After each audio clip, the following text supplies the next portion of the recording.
there's some things about leadership that we sort of recently had to talk about in ways that we hadn't before. We sort of believe that we know we're leaders, but we didn't really think about it. We don't really think about ourselves as leaders. So I'm going to let Paula start with we'll sort of give you a little background on who we are and kind of go from there. Okay, well, buckle up. It's 1955. No, I won't go that far back, but actually, I won't take you through all of that. But just a brief bit about me. I was raised as a military brat. We moved every year. My father was in communications. I went to a different school every year until I was in high school. It formed a lot about who I am. Had things that happened to me that shouldn't happen to a child. It formed who I am. In the early 60s, we didn't talk about ADHD. We didn't talk about dyslexia, those kind of things. That also shaped who I am. And then in wonderful 1976, I met and married the love of my life whilst very pregnant. Well, we were pregnant together. So young married couple, young not married couple, pregnant, then married, which is okay because it shaped who I am. It made me part of who I am. I think married life together was really for us, we were young, we were broke, we were in debt. We had a baby. We were living in a new place. We'd moved to Fort Wayne, Indiana, and this was the North Wilderness. I'd never lived away from where my family was, and now we had each other to depend on and a baby to take care of. And so we had to learn to start to lead one another because it's always been a shared activity. It wasn't ever, I'm the leader, because Bernie would have been black and blue if we'd have taken that stand. But so that's kind of where we were. And I think the figuring it out and figuring ourselves out was the first step for us in becoming leaders, or for me in becoming a leader, just figuring it out. I'm a serial entrepreneur. I've always felt like if there wasn't enough money to make something happen, whether it was buying milk or going on a trip or having a new coat, I would find a way to make that money. So I have sold Tupperware, Mary Kay, hemmed blue jeans, cleaned houses, baked for people, babysat, whatever I had to do, I would do to make a buck. That started when I was in high school. So I didn't know it, but I was an entrepreneur and a leader. Yeah. Yeah, so, I think we both have realized over the years that, and maybe some of you would disagree with this, I think we all find kind of natural leaders, but I think leaders become, they don't start. They become. And that's really our truth, if you will. We didn't really, as both of us were kind of reminiscing about our leadership, we realized we both didn't grow up as leaders. And my history was, I was a kid, kind of a follower. And when you go through life, I was semi-popular when I was a kid, went to a small school. But, I didn't know what leadership was. There were always, if you'd been in a group when you were a kid, you were in a group of 3 or 4, somebody always sort of led you to that next place. And sometimes that's not always good, and I was sort of a follower and sometimes got led into places that I probably shouldn't have.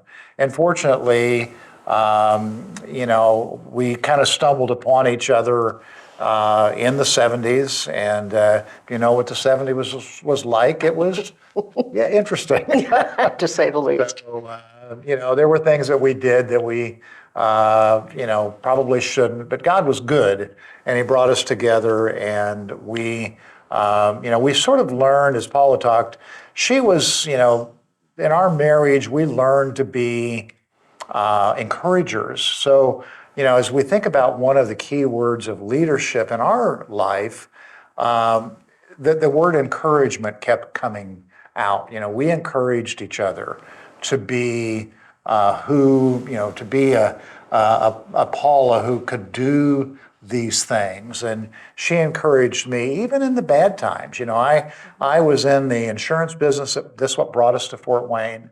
And I was not a good insurance age, and I was just a kid. And but Paula continued to always encourage me. Even the failures were not failures in her mind. And the same thing with her. She was a wannabe this or a wannabe that. And I was able to encourage her to do that. So that kind of was the theme of our early marriage, and I think that's what brought us to, sort of the business side of our lives. But we sort of led each other. I would say that's probably For sure. the best way we could say what was leadership like in our early marriage life. It was about encouragement. The first real business that we started was a 7-year story. I won't bore you with all the details of that, but it started with Bernie coming home one Friday afternoon, and he said, I hate the insurance business. I cannot do this anymore. And I had bartered my labor for art classes. I didn't have the money to pay for it, so I just worked in the shop where they were teaching them. He looked at what I was painting and he said, if I had that $19 jigsaw that they have on sale at Sears, I could cut out those little wooden shapes and you could paint them and we could sell them. And we had started a business. So with a 4-year-old, a dozen donuts, and a gallon of orange juice, and a copy of all of the gift stores in central Indiana, we got in the car. We made 14 stops, we made 13 sales, and we were in business. We had no raw materials, we had no inventory, we had no clue what we were doing, but we were in business. And that business, I guess the things that we learned there, I wrote down, learning is hard. The responsibility can be overwhelming. To ask for help, you have to ask for it. You can't demand it. And I didn't know how to be a boss. I mean, I'm not even 25 yet, and I'm trying to boss people around. That just doesn't work. It doesn't matter that you have the title boss. Okay. Let go. What did they call you? Oh, they called me Little Hitler. They did. They called me Little Hitler because I didn't know how to be a boss. I had no clue how to really lead. And it was, I'm paying you.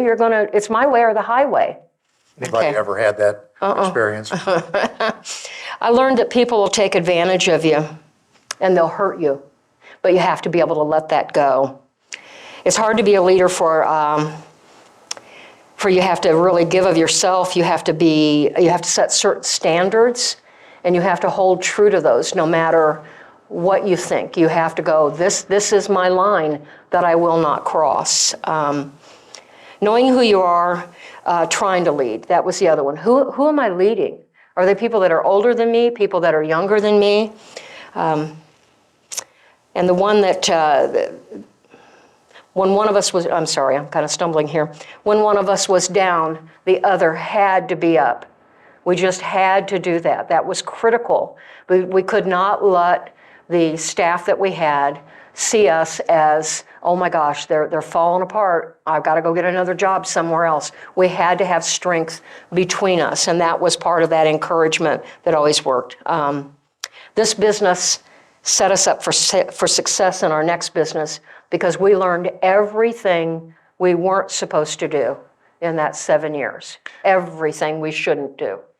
I would add to that one of the things that we did learn through that first 7-year stretch is, as Paula said, what leaders shouldn't do. Paula said, we were demanding.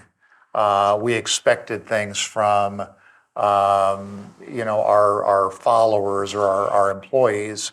And unfortunately, that's not how we, or I guess fortunately, that's not how we managed each other. We were encouragers, and we learned, what if we encouraged them? And that was not done in the first 7 years. The business crashed and burned, and we had to kind of, sort of restart, retool, and start all over again. And that began a new era that Paula's going to wander into that, of 22 years of the next business that was much different. Yeah, the crash and burn was hard. When the bank says you need to add up everything you own and you can keep this many personal possessions and we want everything else. So you look at that and you go, what's important? Is my full length fur coat important?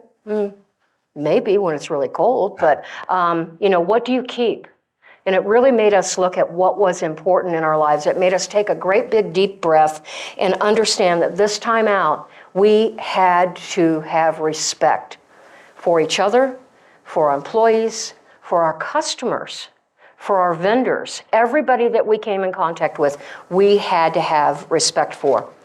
Now, the turnaround time was very quick. We hadn't saved anything. The bank took everything, so how are we going to survive? We had some help from some friends to find a nice little rental house. We moved into it, and we were back on our feet and back in business because that's what we knew. If you don't have what you need to take care of yourself, put your boots on and get out there and get something done, whether it, again, is selling blue jeans or hemming blue jeans or babysitting or cleaning houses or whatever you have to do, you get up and you perform. And that was just really critical to us, and we supported one another in that. I would say, hey, you've got to watch Matthew today because I've got a chance to go make $50. And $50 was critical back then. This next story that spans the 22 years of a business called Combined Talents, because that's what it was. It wasn't the Paula show, it wasn't the Bernie show, because it wasn't going to work without the two of us. It was fast-paced, there was lots of growth, we had huge success.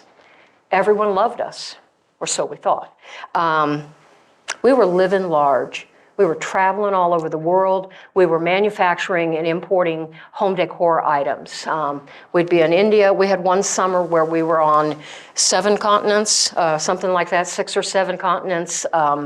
It was nothing to go, oh, that car is so cute, and to call the car dealership and say, I'd like to have that little convertible BMW. Yeah, here's my credit card number. That's the kind of living large we were doing. And, we were good people. And biblically, it doesn't say anywhere that you can't have lots of money. You just need to know how to use it right. And again, we were good people.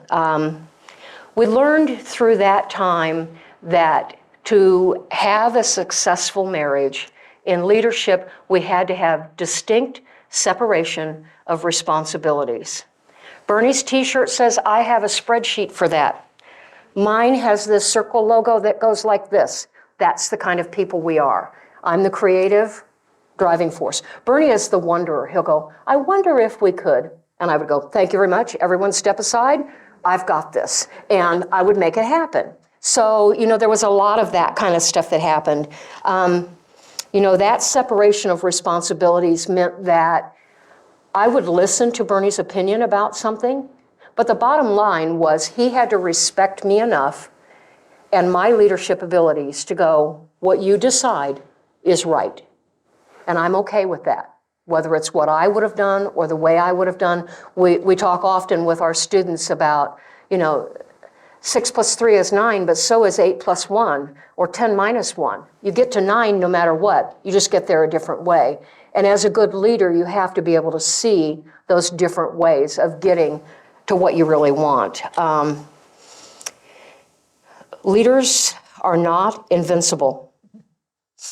This was our demise. We thought that we were the best thing since sliced bread. I mean, we had people waiting in line. We had beautiful home decor products, and we were traveling all over the country doing these wholesale shows. And customers would come in. They would wait 45 minutes to place an order. And we had 6 or 8 of us taking orders. But they would wait because that product was right for the time, and it was selling in their stores. They were turning it. They were making a profit, and they were loving us. But when we missed the mark, and we couldn't be what they needed, and they couldn't make money from the products that we'd created, they were gone. They were gone in a heartbeat. Let me just jump in here and say, and you all know this as leaders, that we all have what we think are tons of friends and followers. The term followers on Facebook, I need more followers, TikTok followers. And as Paula said, when the time comes that you're no longer the 15-minute sensation, they disappear. And I think that's true in that happens in marriage. And we think back to, we watched a lot of our friends over the years, the marriage would break up. And we realized that it was, once things didn't feel very good, or you sort of lost that edge, or you lost that thing that you brought to the marriage, that maybe we don't look the same as we used to. All of a sudden, it's not good enough anymore. I'm out. And that's not what a real follower. I think sometimes we had to learn first how to follow. If you look at Google today, you'll find there's, zillions of articles on leadership. Just type in leader or leadership, and you'll see millions of posts and articles and so forth. Type in follower and followership, and you don't see very many. I don't think that you can be a good leader without first being a good follower. And then that those people that you're called to lead, what a follower looks like. So I would encourage you, if you're wondering about that, that's part of your leadership skill, is to become a better follower. And if you look at most of the really successful leaders in the world today, they're following somebody somewhere down the right. Maybe it's their faith, or maybe it's something else, but they're following somebody. So, leaders have to be humble, and being humble is a very difficult thing. Whether it's one-on-one to one another, whether it's how you face people in public, that humility. And I'm here to tell you, if you haven't experienced it yet, God will take you to humble in a heartbeat. And no matter how much you promise and cry, until you're there. So what happened after 22 years was we missed the mark when it came to the trend. We thought we knew better. And boop, business too, gone. Gone in a minute. 7 years with no income. Multiple beach houses. Again, I'm talking about living large. We built massive beach houses out in North Carolina and rented those out. We had 6 homes between North Carolina, Florida, Fort Wayne, Clear Lake, multiple cars, the boat, the vintage car, the little Vespa scooter, all of that. We had it all. Bags full of beautiful jewelry. All that, we didn't go in debt for any of that, except the mortgages. I guess that's a lot of debt. But all of that was gone. And no matter how much we tried to negotiate with God, telling him, you know what, we could liquidate this out if we had a little more time. We could do a better job. We could get more money for that. And he's like, nope, that's mine, and that's mine. Oh, and by the way, that's mine too. We'll take the jewelry. We'll take everything, because it was all his. Good leaders have to have the good followers, like Bernie said. Big dollars don't equal friends. When our money was gone and all the houses were gone, all the trips were gone, the friends were gone too. And guess what? We were at an age where we had aged out of the market. Between us, more than 200 resumes sent out. Nobody wanted us. Nobody. What are we going to do? Where are we going to go? How are we going to live? And even though God was taking everything back, everything, we still always had a roof over our head. We had food in our belly, and we had each other. These are things that break up marriages. And as encouragers to one another, Bernie would lead me, again, when I was down, I would lead him when he was down. We had to have each other. We had to listen to what was going on in our hearts and our minds. Everything you have is his, and when he wants it, you have to give it up. Because until you do, you're not going to be free and able to start again. I would say after the loss of the second business, Paul and I probably went through, it was, again, 7 years of trying to clean up this mess that we'd created over the last 22 years. And And we probably went through 2 years, I would guess, of clinical depression. If we had been diagnosed, that was probably that happened. And I'll always remember we were still living up north at the lake, and I had decided kind of one day, it's like, this is enough. We've got to do something. So I thought, if I'm going through this, got to be other people going through it too, or at least something. So I started meeting with different guys and just talking about life. And that was really encouraging for me. And I remember coming home one day, and Paula had taken we had a big metal fish on a walkway up to the upstairs, and this big open wall she had painted in beautiful script lettering, "It is well with my soul." And I looked at her and I said, "Is it?" She goes, "Nope, but it will be, hopefully, because I have to walk by it every day." So I think sometimes you've got to step outside yourself. And I think at that point we realized that we just can't do this by ourselves. We have to have we needed God to help us through this process. And that's really, I would say that's probably the foundation of what became a thought process of maybe we could be in some kind of a not-for-profit or ministry. Well, the humbling part came after the demise of the second business. Bernie worked in a factory, a metal factory. They thought he was they called him the preacher man, because he always had a little Bible study book he did at lunchtime. He waited tables at Cracker Barrel. They were sure he was an undercover boss there. They never believed that he was really an employee. Even the customers would say, "Okay, what's your story, buddy?" That kind of thing. I worked at the mall for barely above minimum wage. I had one of our former employees came in, a young Muslim man, and he looked at me and he said, "Oh, Miss Paula, why are you here?"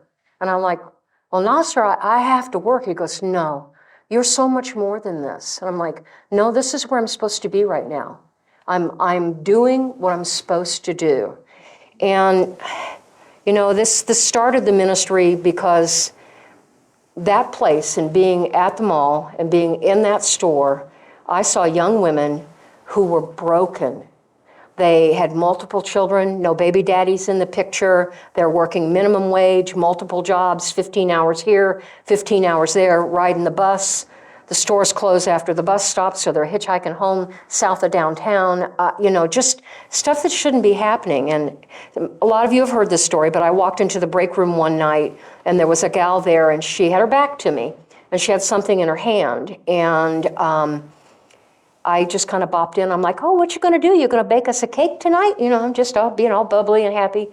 And when she turned around and looked at me with big tears in her eyes and showed me 2 packets of sugar, and she said, "No, I'm hungry, and we don't get paid till the end of the week." My heart just shattered in that moment, and I knew I was supposed to do something. I knew it. And so I started on a very intense prayer relationship with God. And unfortunately, this is how I started it. "Okay, God, here's what you need to do." Well, that's not the right way to start that. I wanted him to make my job easy so I could paint, because I'm a wannabe painter. I'll sell those paintings and I'll make money and I'll give it to an organization that will help those people. Not those people. They're people. They're broken. They need help. So that was the key that started. During that prayer course, I tripped, I fell, I stumbled, I broke my foot, I tore my rotator cuff.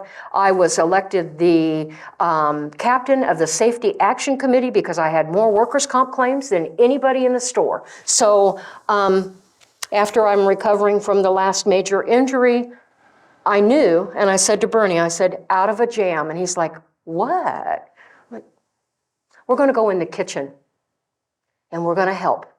And this is how we're going to do it. It's not for me to make money to give to somebody else." So as leaders, as you're thinking, whether you're in the corporate world, whether you're own your own business, whether you're in the not-for-profit world, it's not about finding a way to make it that you can throw something at someone else to fix the problem. As leaders, we have to step up. This circle, I'll represent back to this many, many times because Brian knows this, of having been on our board. We have lots of fingers and lots of tentacles and lots of different directions that we go, and we're not that straight, narrow road of a not-for-profit organization. We jump where there is a need. If it's students who are struggling and they've either been kicked out of or dropped out of public school, if it's women who just need to make their life a little easier, COVID hits and there's hungry people, we could touch them in our neighborhood. How do those all become one ministry? Well, we feed, we nourish, and we transform. We plant, we water, and we watch growth. Yeah, the Out of a Jam is, we're 8 years old now, and it's been an interesting ride from, Paula started Out of a Jam with 4 pounds of sugar, basically, that was donated by some of the girls that she worked with to make jam, and we took it to the local farmers market, sold the jam, and basically reinvested the money, and that's the bootstrapping that Out of a Jam started as. And we've since probably in the last 8 years, we've trained and certified probably 300 different kids and women to be able to get jobs. And basically, we're sort of we're a disguise. We're sort of a ministry of care and concern disguised as a culinary operation. Most of the people that come to us just need hope. And that's really what we give them. We don't tell them that. We tell them we're going to teach them how to be, we're going to give them some certifications, but they just need hope. They need time. As you're looking at volunteering or, doing something for others, as, Jared had said, the truth is that those who are lost just need somebody to show up. They need time. And that's really what Out of a Jam is.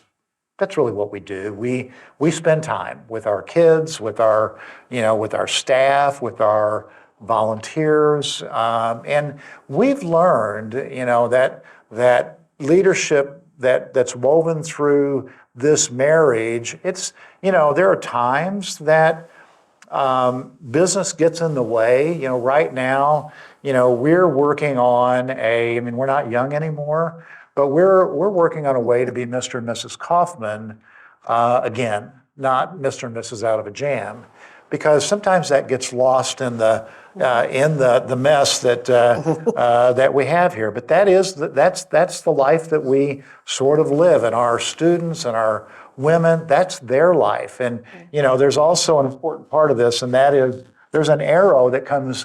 We want these people to exit out, come into this mess, bring your mess, but let's help you get out to where you can be something that maybe you didn't know you could be.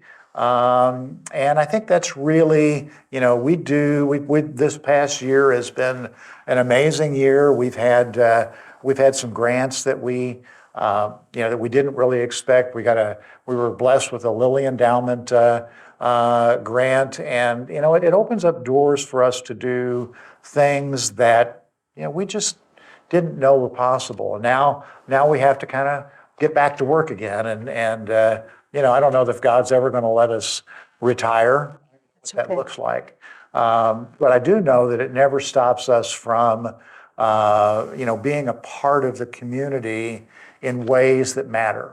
And I think that's one of the things that we've learned. The most important lesson is that leaders are unafraid to join into others' mess, because that we can hopefully maybe lead some people out of the mess that they have. And it's certainly, we live in a world full of mess. When I think of Out of a Jam, after kind of talking through what we would say here, I realize that Out of a Jam should have a semicolon behind it, because that story's not finished yet. That story is not done.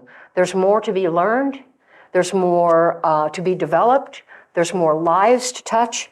But what I am learning is that when God calls, you better answer that call, because the call will continue over and over again.